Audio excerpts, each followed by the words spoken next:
Welcome back to another exciting episode of Dad's Fox Body Garage. It's a beautiful day here in Michigan, a little cooler, which is what I really like, especially when you're doing a workout in the garage. So what we have going on, I actually started this last evening, but I just wanted to show you what I've been doing because maybe you guys don't know about this. So spin this around here. I have one head set in place, and I did put on the pushrod guides, and that's really important. Getting those in the right place. I'll show you in a minute. You got to get these in line with the center of your valve, right? And you want to make sure that you lock those down really well, and use sealant on the threads, because on these particular heads, these poke through into the port area on a few of the ports. The other thing I started to do last night was I wanted to check for piston to valve clearance. So the way you do this is you clay the top of your piston, meaning you take, I just got some regular old air dry clay from Meyer, and I put a little blob on the top of the piston. I'll show you what I did over here. Again, spin this around. I put a little blob here on the top of the piston, right in the valve relief areas, and I did it for the intake and the exhaust. And I actually took a picture of it. I'll put it up here. I assembled the cylinder head with a light spring. See this light spring here? This is so it's easy to push down. It's not pushing down now because it's hitting the table, but that enables you to crank this over without collapsing your lifters, because the lifters aren't all pumped up yet. But the lifters are stronger than the spring, right? So you crank this thing over with it. I don't torque it down. Head gaskets do collapse a little bit by a few thousandths, but it's mainly in the fire ring area that does the collapsing. The rest of it only goes down to like 42 thou. And I want to say I measured it at like 44,000, so it only collapses maybe 2 thou, if that, or maybe it's just the variance in the gasket. So what I did was, like I said, backing up here, put the head gasket on, put the cylinder head on, and just tighten the nuts on the studs down just by hand. I didn't even use a wrench. I just cranked it down by hand. It's not going anywhere. It was sitting flat. It might have been a few thousandths up because I didn't compress that fire ring, but I don't care about a few thousandths. I'm looking for clearance. And I put the rocker arm on, and I use my adjustable push rod here. I get that set to the length I want it, so it swipes the valve. I don't know if you can still see it. Oh yeah, you can still see that. I'll show you here on the valve. See the black line, or I should say the line right on the middle of the valve there? That's where you want your roller to contact. So as that thing's going through its rocking motion, you want it sweeping the center of the valve. And some people use like blue dye or magic marker or whatever. I've never had a problem seeing it doing it this way. I mean, you're right here doing it, and when you pop the rocker off, you can see it. So once you get your push rod set to the right length, you roll it over a few times, pull it back apart, and then you can take your piece of clay, this guy here, and this one's been cut in half, as you can see, and you can measure that distance there. Mine's over 100 thousandths clearance, which is on the money. The intake was a little closer to the exhaust, but I'd expect that because I have 202 valves in these heads. And but these pistons, as you can see, they got a big old cutout for that intake valve. So this is for the twisted wedge heads, if you had twisted wedge heads up here. So no problems there, so I can start putting this together. I couldn't move along any further than this last night as far as putting it back together, because as luck would have it, when I went to take out the, I think it was on the intake side, using my valve spring compressor, compressed it down, tapped it with a hammer, and the valve keeper, these little guys here, took off like a rocket across the garage and hit about 16 things over here. It sounded like a pinball machine, and she gone. I have no idea where it ended up. So, you know, that was awesome. But luckily, these are just an 8mm valve stem. I went online, started Googling the old, you know, encyclopedia there online, and found out that Melling makes a hardened steel valve guide keeper, or valve keeper, I guess you'd call it, or valve spring keeper. I don't even know what the proper word is. Valve, it doesn't even say on the package. But anyway, found them at, I could get them from O'Reilly's, and I work with the O'Reilly's out of Plymouth. And they were able to order me up a bag right here. Got 8 of them. So four complete valve guide keepers, or valve stem keepers, or whatever you call these things, valve spring keepers. And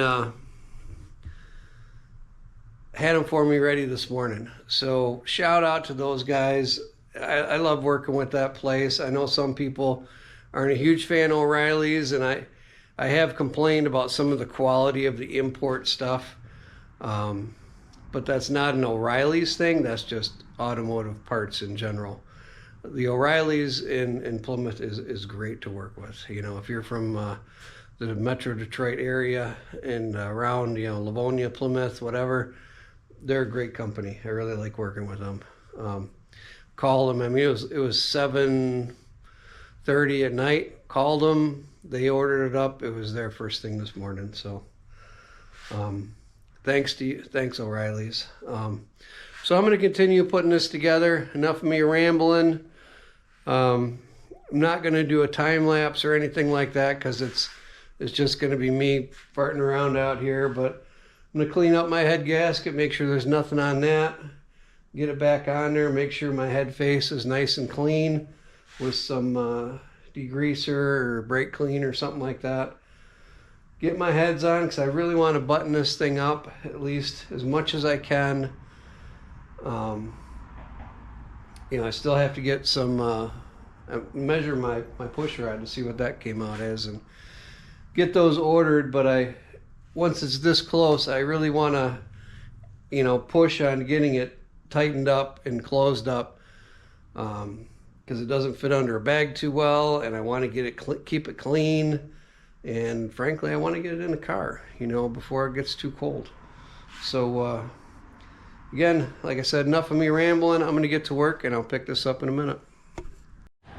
Alright, so we got the heads torqued down here, and that went pretty smoothly. A little bit rough when you have bad shoulders. 110 foot-pounds is no joke.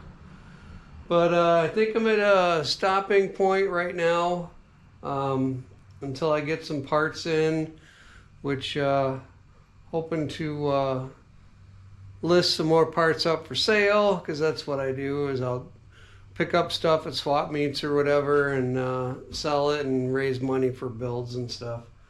So I just wanted to show you a couple things before we go.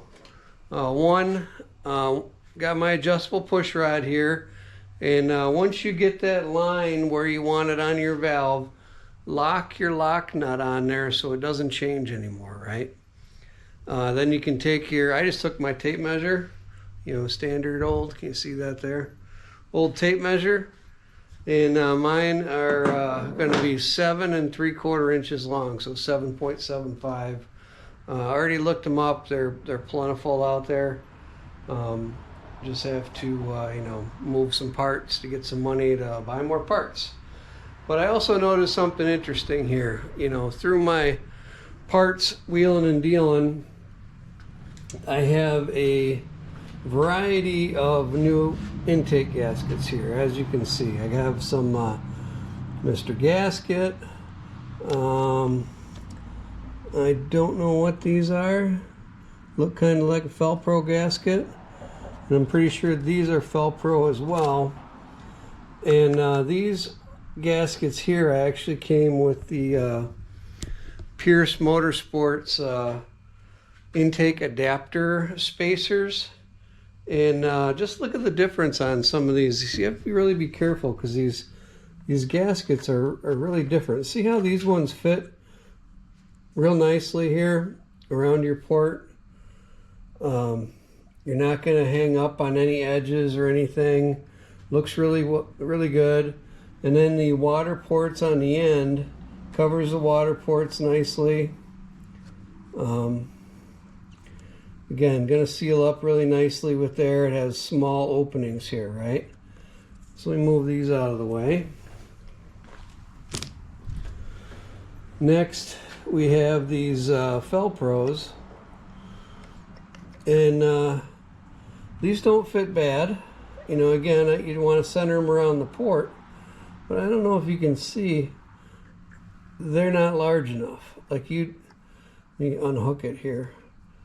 You'd have to have them up like that, and look at the difference there. Really have, it's got to be almost 3/16 of an inch there.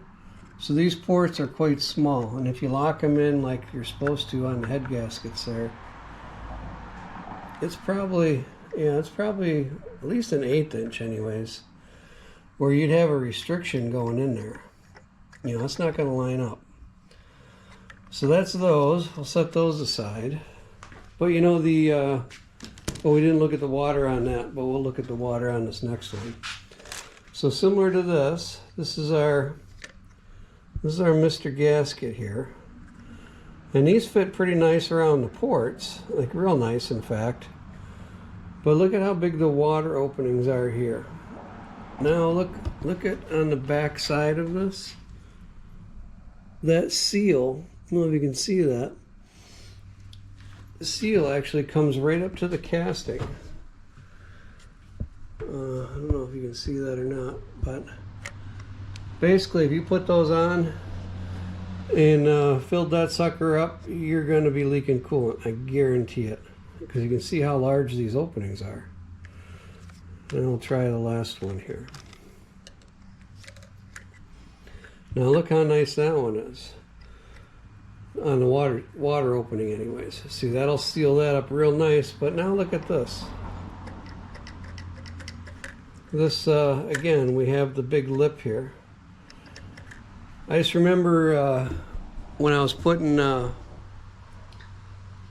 Calypso motor together, the heads are very, very similar. I don't know if the same company that makes the AFR Renegade 185s and these SVE heads are the same, but I swear they're identical in every way, shape, or form. I see my battery's going to run out. Let me change my battery real quick. All right, we're back.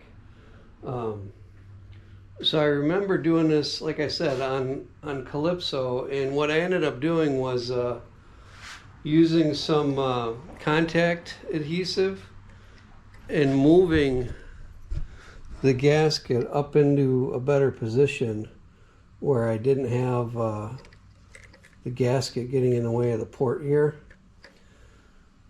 This one looks like it needs a little bit more work than that, but you put a little spray a little contact adhesive on, and then you kind of stick it to the face, and then you pull it off and let it tack, and then you stick it back on, and that sucker's not coming off at all, which, like I said, doesn't come off at all. When you go to change gaskets, it kind of makes things a little difficult. But yeah, pay attention to that, guys, especially that water opening, because these ones, this will seal up really nice, if you can see that. Where on these larger ones like this, you're gonna have a mess on your hands. So yeah, heads are together. My new little melling keepers came to the rescue. Super cheap. It was like $3.70 or something for a set of them, and got them through my local O'Reilly's. So thanks for tuning in. Just like I said, a quick update, and wanted to show you a couple things here to keep an eye open for when you're building these motors, because even though they say the gaskets work for those engines, pay attention, because you might have to mess around a little bit, and you don't want to end up with a mess on your hands. Have to do it twice. So I wanted to give Stifler's another shout out. Great company, and we do have a promotional code on their website. If you order things and use DFG10, Dad's Fox Body Garage 10, you get 10% off of your order. Great guys, highly recommend using them for your chassis stiffening. They got some great stuff out there. I'll put a picture of what we got for Vader up there. Really looking forward to getting that together after we get the motor in the car. So thanks again for watching, and we'll see you on the next one.